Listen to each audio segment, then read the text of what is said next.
بسم الله الرحمن الرحيم. الرحمن علم القرآن خلق الإنسان علمه البيان. الشمس والقمر بحسبان والنجم والشجر يسجدان. والسماء رفعها ووضع الميزان ألا تطغوا في الميزان وأقيموا الوزن بالقسط ولا تخسروا الميزان. والأرض وضعها للأنام فيها فاكهة والنخل ذات الأكمام والحب ذو العصف والريحان.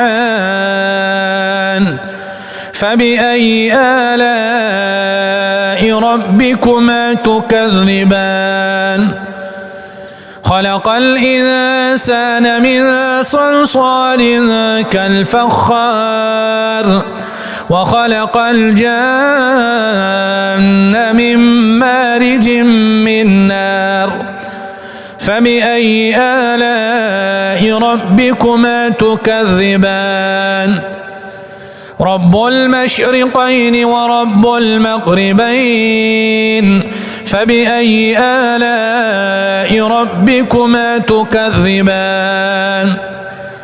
مرج البحرين يلتقيان بينهما برزخ لا يبغيان. فبأي آلاء ربكما تكذبان؟ يخرج منهما اللؤلؤ والمرجان. فبأي آلاء ربكما تكذبان؟ وله الجوار المنشآت في البحر كالأعلام.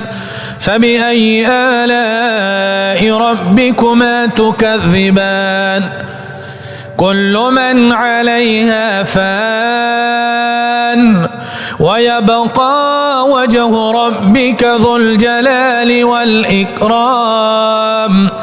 فبأي آلاء ربكما تكذبان؟ يسأله من في السماوات والأرض كل يوم هو في شأن.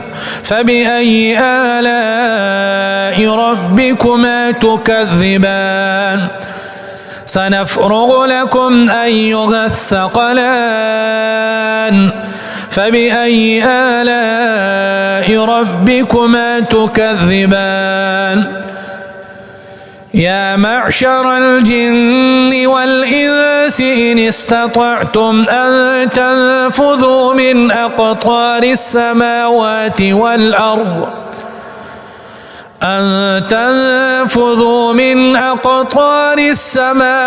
والأرض فانفذوا لا تنفذون إلا بسلطان.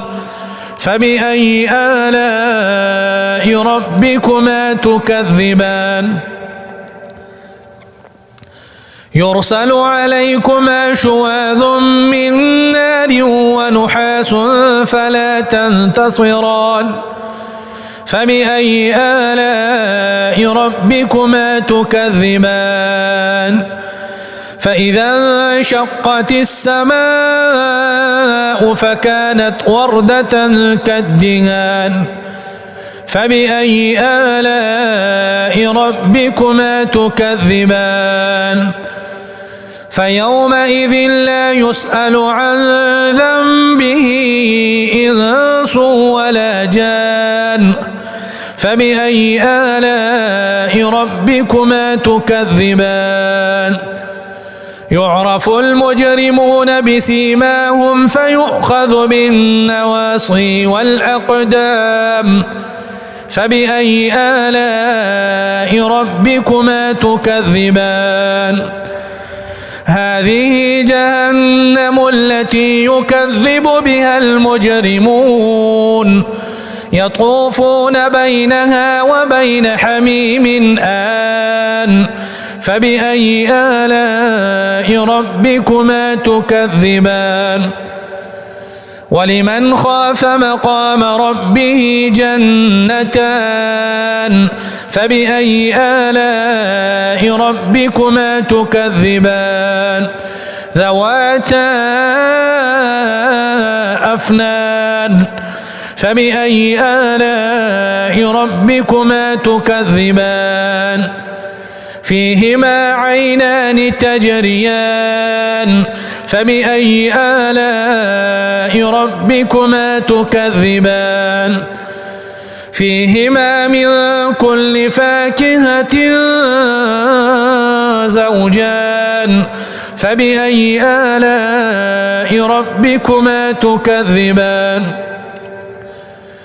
متكئين على فرش بطائنها من استبرق وجنى الجنتين دان فبأي آلاء ربكما تكذبان فيهن قاصرات الطرف لم يطمثهن إنس قبلهم ولا جان فبأي آلاء ربكما تكذبان كأنهن الياقوت والمرجان فبأي آلاء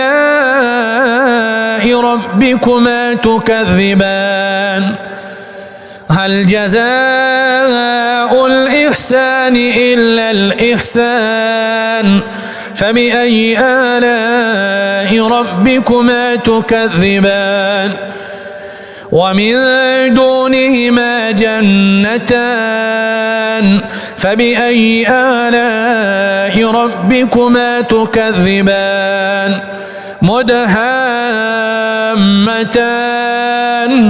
فبأي آلاء ربكما تكذبان فيهما عينان نضاختان فبأي آلاء ربكما تكذبان فيهما فاكهة ونخل ورمان فبأي آلاء ربكما تكذبان فيهن خيرات حسان فبأي آلاء ربكما تكذبان حور مقصورات في الخيام فبأي آلاء ربكما تكذبان لم يطمثهن إنس قبلهم ولا جان